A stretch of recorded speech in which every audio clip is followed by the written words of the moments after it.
제가 담당하게 된 것은 2기에 해당하는 누드, 정몽규 화백님의 누드 연작에 대한 이야기를 해보려고 합니다. 그래서 제가 제목을 붙이는데, 우선 정몽규 화백님의 누드화에서는 어떤 예술적인 관능성과 함께 라떼르나 형태에서 오는 그런 역동적인 감각을 우리가 느낄 수 있다라는 점들을 좀 제가 관심을 두고 시작을 해보려고 합니다. 우선 지금 다 자료 받으셨겠지만 이렇게 진행을 할 거고요. 우선 제가 다 읽지는 않고 필요한 부분 조금씩 읽어가면서 넘어갈 테니까요. 여러분들 그 발표문도 보셔도 좋고 혹은 PPT를 바라보셔도 좋을 것 같습니다. 그래서 우선 처음은 읽으면서 시작을 하겠습니다. 그래서 이 정몽규 화백의 어떤 정몽규 화백은 개성적인 예술 세계를 구축했던 서양 화가였고요. 근데 이렇게 앞서서 장원 선생님이 설명하셨던 것처럼 어떤 일기의 추상화가 있지만 어떤 구상과 추상을 넘나드는 화면을 표현을 하기도 하는데요. 이러한 정몽규의 예술은 명확한 이즘으로 정의되기보다는 어떤 개인적인 차별성을 가지고 있다라고 생각을 합니다. 그 중에서도 저는 두 번째 시기에 해당하는 누드화에 대한 분석을 하겠습니다. 정몽규의 누드화에 대해서는 이전의 추상회화의 연장선으로 해석을 하기도 합니다. 그래서 어떤 해석하기도 하고요. 그 다음에 어떤 추상화에서 벗어나 에로틱한 여체의 구상적인 표현으로 해석하기도 합니다. 아마도 밑에 지하에 있는 작품들을 여러분들이 보셨을 것 같은데 보시면 초기에 있는 추상 작업에 비해서는 여성의 여체라고 하는 구상품이 이제 읽히게 되는 거죠. 그런데 이에 대해서 작가는 인터뷰에서 자신은 항상 구성을 기반으로 한 회화를 해왔으며 여체에 대한 관심은 동경 유학 시절부터 초기부터 가지고 있었다라고 말을 하고 있습니다. 이러한 점에서 정몽규가 새로운 예술적 시도로서 여체를 대상으로 삼았다라기보다는 제 생각에는 어떤 자신의 예술적 표현의 변주로 중 하나로 봐야 되지 않을까라고 생각을 합니다. 한 번을 더 눌러버렸네요. 네.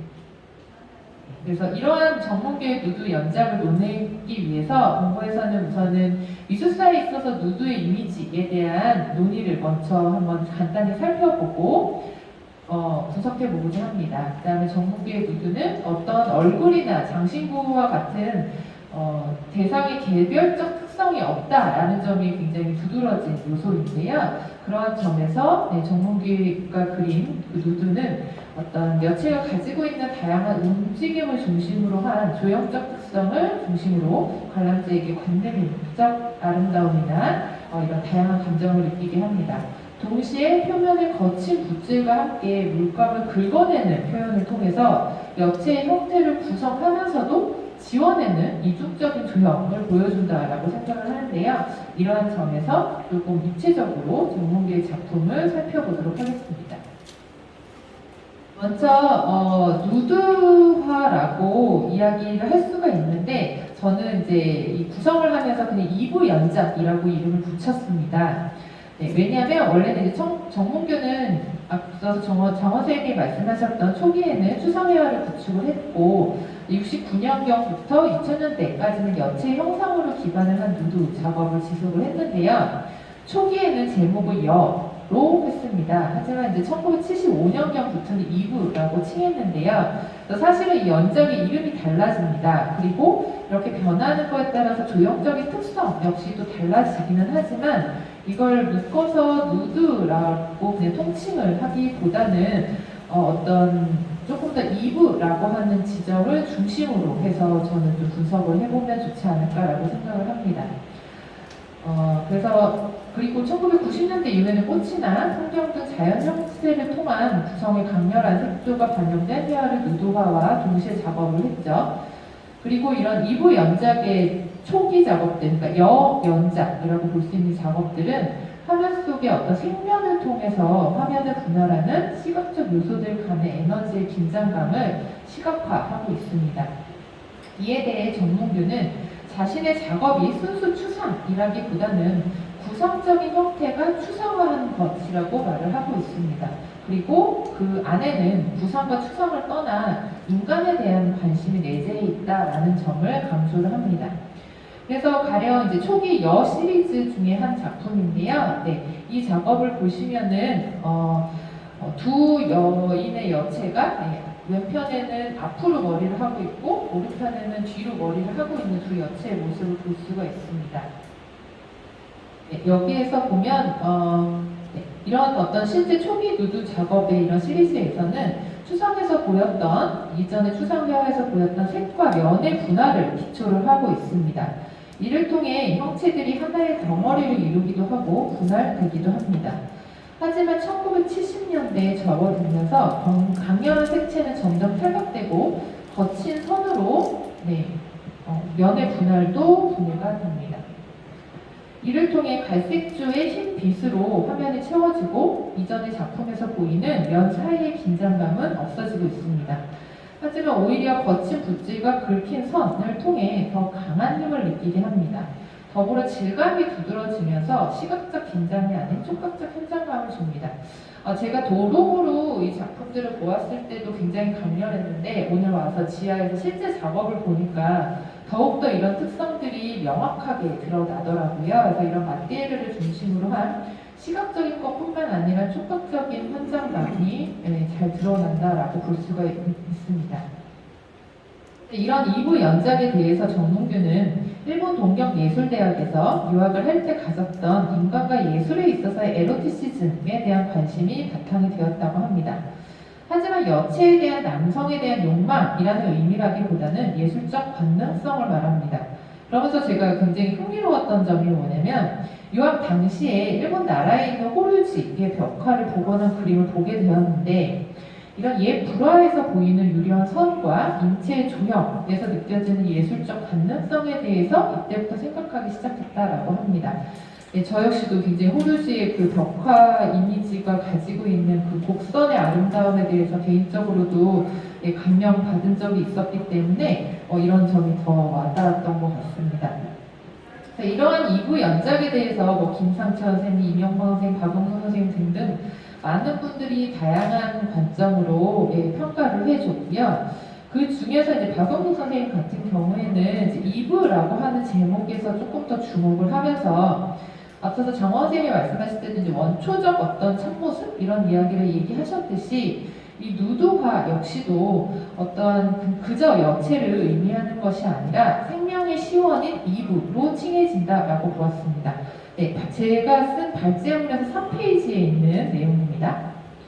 하지만 에덴 동산에 있는 이부가 아니라 지옥과도 같은 타락한 현실 속에 있다라는 점을 표현하고 있다고 박은근 선생님은 해석을 합니다. 이렇듯 2부 연작 속 여체가 가지는 의미에 대해서는 원초적 존재이자 에로티시즘의 표현이라고도 해석이 됩니다. 더불어서 초기에는 여러 색으로 표현되던 누드가 갈색조의 흰색으로 변하면서 강렬한 붓질과 물감을 긁어내는 흔적이 두드러지는 평면의 회화로 드러난다는 점 역시도 주요한 요소입니다. 이에 대해 정몽규는 조선 초기 백자가 가지고 있는 흰색에 주목을 했는데요. 그다음에 제가 개인적으로 또 인상 깊었던 것이 보통은 완성된 백자의 형태, 그러니까 이미 유약이 발라져서 구워진 형태에 대해서 많은 작가님들이 영향을 받으시는데 정몽규 작가님은 어린 시절에 이제 공업대기에 놀러 가서 근처에서 봤던 백토 광산에서 나왔던 백토의 색과 그걸 만졌을 때 그 독특한 질감에 중심을 관심을 두셨다는 게 저는 굉장히 주목할 점이라고 생각을 합니다. 그래서 이런 약간 갈색조가 되는 흰색이라는 색조와 질감을 작품에 반영을 하게 되는 거죠. 그리고 이에 대해서 박영숙 선생님은 미국 추상표현주의 작가 윌렘 드쿠닝의 표현적인 붓질과도 연결이 된다라고 말을 하는데 저 역시도 이 점에서 굉장히 동감을 합니다. 왜냐하면 형태를 그리면서도 또 지원에는 두 가지의 행위가 겹쳐지기 때문입니다. 그리고 박명인 선생님 같은 경우는 이를 미니멀 아트와 비교를 하기도 하고요. 어떤 문인화가 가지는 화의 같은 맥락으로도 볼 수가 있다라고 합니다. 그래서 앞서서 이제 이런 2부 연작의 어떤 개발적인 특성과 어떤 연구자들의 선행을 잠깐 살펴보았고요. 그렇다면 미술사에 있어서 누드는 어떤 의미를 가지고 우리는 정몽규 회원님의 누드를 볼 때 어떤 관점에서 봐야 될 것인가 라는 점을 간단히 정리를 해보았습니다. 왜냐하면 그 동양과는 달리 서양 미술의 역사에 있어서 인체 누드는 고대에서부터 이루어진 굉장히 주된 소재죠. 그래서 여러분들이 아주 잘 아시겠지만 고대 그리스와 로마의 조각이나 그림 같은 데서도 굉장히 많이 드러나고요. 그 다음에 르네상스나 중세기를 제외한 다른 시대에 굉장히 누드는 소재로 많이 사용이 되고 있습니다. 특히 서양에서는 이제 고대에서는 굉장히 이상적인 인간의 신체나 혹은 수학적인 비례나 과학적인 분석을 바탕으로 한 그런 누드가 이루어졌다면 지금 발표문의 4페이지입니다. 이후에 그 르네상스나 이후, 그러니까 바로크나 로코코 이후의 어떤 그런 흐름에서는 신이나 왕을 찬양하기 위한 요소나 혹은 인간의 욕구를 충족하기 위한 여체의 표현 이런 것들이 드러났었죠. 그런데 이러한 점들에 대해서 미술사학자 케네스 클라크는 여러 가지 누드의 경우를 분석을 하면서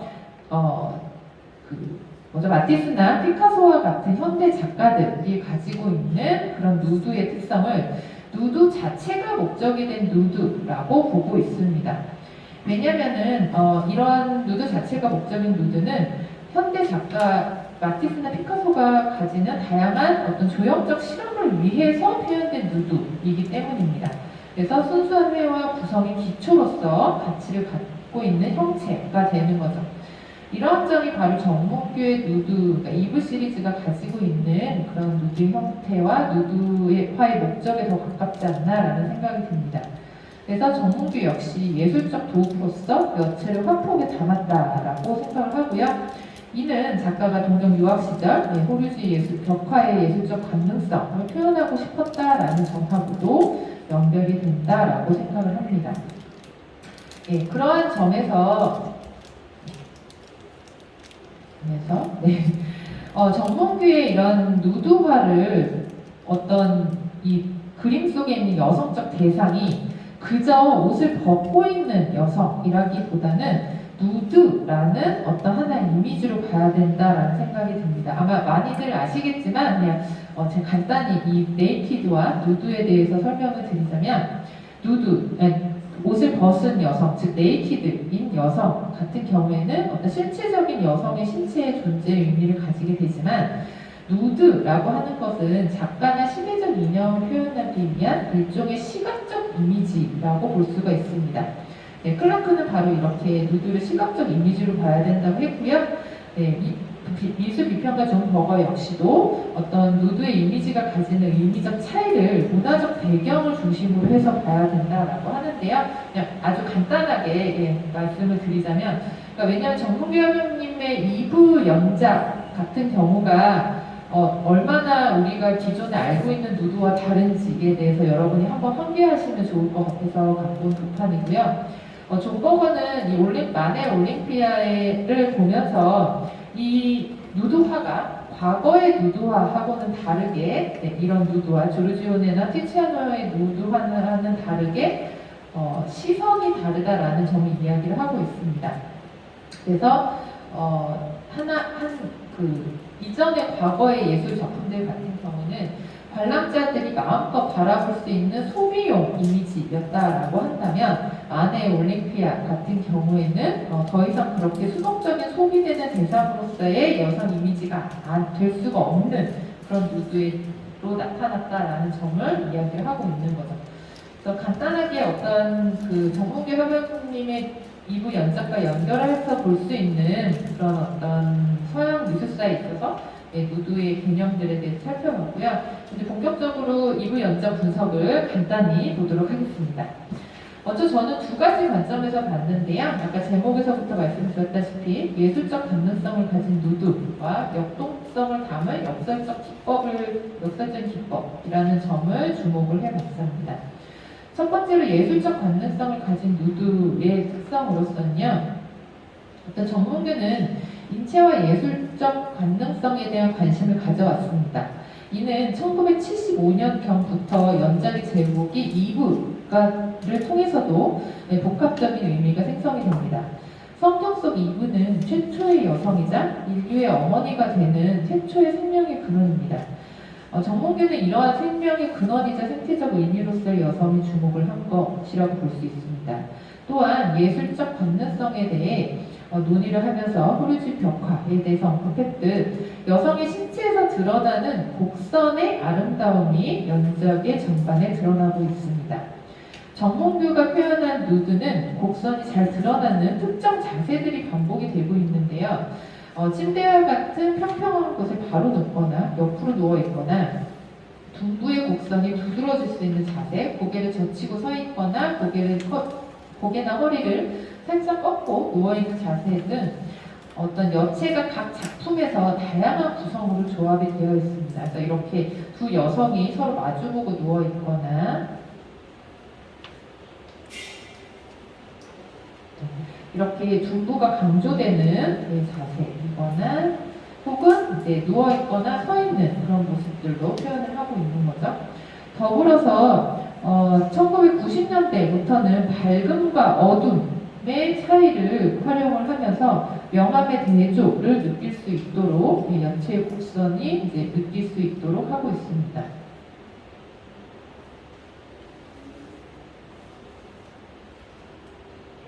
네, 이런 식으로 밝음과 어두움의 명암의 대조를 주고 있습니다. 역시 마찬가지죠.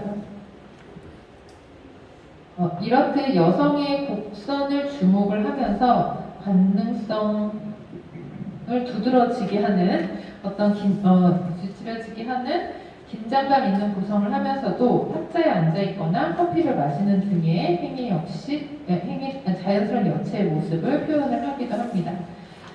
6페이지로 넘어가겠습니다. 그리고 이런 곡선에 대한 강조뿐 아니라 호르베의 생명의 근원이나 이런 자세, 에로티시즘적 감흥을 느끼게 하는 그런 상황을 연출을 하기도 합니다. 그리고 그러면서도 이 누드의 주인공을 또 우리가 주목해야 될 것은 모두 옷을 입지 않고 그다음에 개인을 특정할 수 있는 요소들이 없는 보편적인 여체로서 등장한다는 점입니다. 이를 위해 작가는 모든 여체를 바라보는 시점을 대상의 얼굴보다는 몸에 주목하도록 합니다. 침대에 누워있는 여인은 발에서 바라보는 시점이며 옆에서 바라보는 경우 역시 뒤를 돌고 있거나 다른 여인의 얼굴이 가려져 있기도 합니다.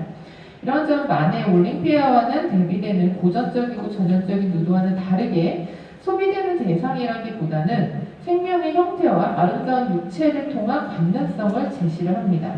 그리고 여체의 나이나 직업 등 어떤 특성을 유추할 수 없다라는 점에서 생명의 근원이 보편적인 여성이며 그 근원인 이브를 지칭을 하고 있습니다.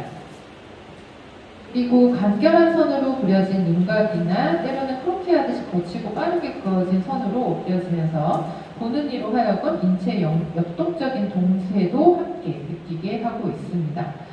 인체의 표면이나 배경을 빠른 붓질로 색을 바르면서도 뾰족한 도구로 물감을 긁어내기도 하면서 여체로 인지한 형상을 지워내게 합니다.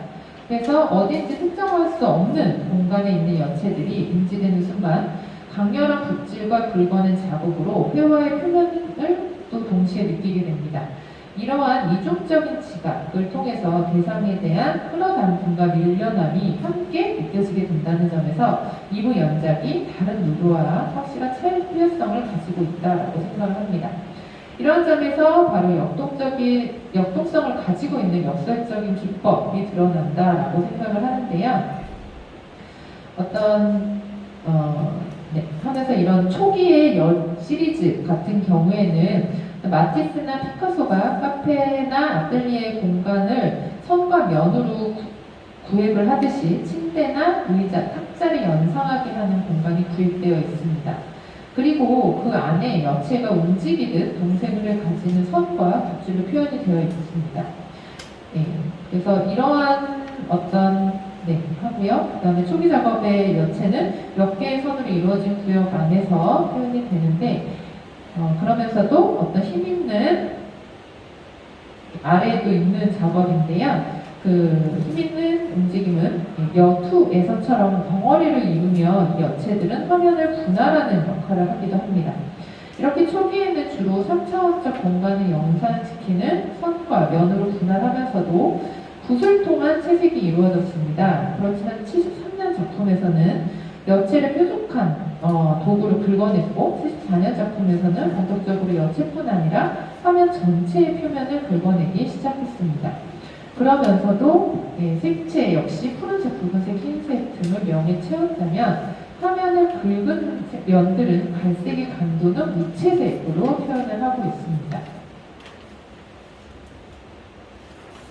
그래서 8페이지로 넘어가겠습니다. 오광수는 정문교의 긁어내는 작업에 주목을 하면서 캔버스에다 일정의 물감을 칠하고 그것이 마르기 전에 북북 나이프로 긁어버리고는 다시 칠하고 또 긁어내는 작업을 거듭하면서 이 작가의 1차적인 작업의 내용은 퍽이나 역설적이다라고 이야기를 합니다. 그러면서 그저 맹목적으로 지우는 것이 아니라 그린다는 방식의 역구조임이 분명하다라고 평가를 합니다.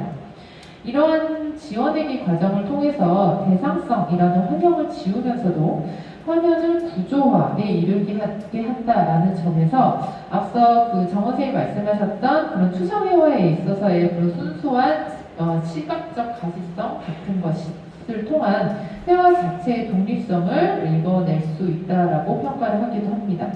박용숙 역시도 회화적 평면의 자율성에 도달하고 있다라는 점을 이야기를 하고요. 그다음에 이러한 어떤 2부 연작은 무채색으로 이루어지는 단색조의 화면으로 이어져 가게 되는데요. 이것은 앞서서 말씀드렸다시피 벡터의 질감에 대한 정몽주 협약의 관심에 이제 바탕이 되어 있습니다.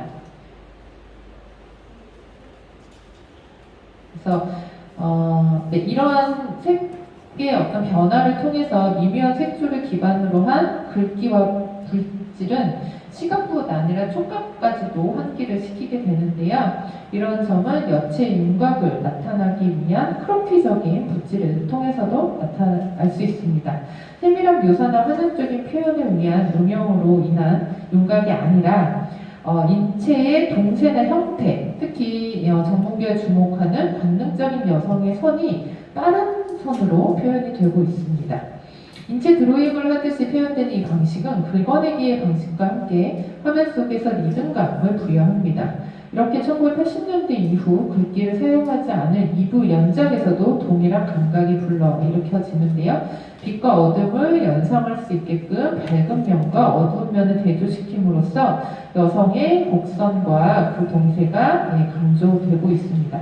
그래서 90년대부터는 보라색이나 푸른색을 넓은 붓으로 강렬하게 칠하고 있고요. 그래서 이런 점은 긁어내기가 가졌던 날카로운 에너지와는 다르지만 표현적 붓질을 통해 회화적 화면을 드러내기에 충분하다라고 생각을 합니다. 그래서 제가 이거 연구를 하면서도 생각을 했지만 실제 작품을 보니까 더더욱 정몽규 회백의 누드 작업 같은 경우 시각과 촉각을 기본 감각으로 해서 생명력을 느낄 수 있는 그런 통합적인 감각의 대상으로 표현이 되고 있다라고 생각을 합니다. 마지막으로 나가는 글을 읽으면서 마치겠습니다. 이런 정몽규의 두 번째 시기 작업이 2부 연작은 누드를 기반으로 예술적 건능성과 한국적 단색의 평면을 구현한 작업이라고 볼 수가 있습니다. 그리고 이러한 특성들을 통해 정몽규의 2부 연작은 한국 현대미술의 흐름과의 연장을 가지면서도 생명에 대한 정몽규의 개성적인 표현을 보여주고 있습니다. 그래서 그런 점을 어떤 미술사의 흐름 속에서 어떻게 봐야 되는지에 대해서도 간단히 살펴보았습니다. 그래서 마지막으로 마무리를 하자면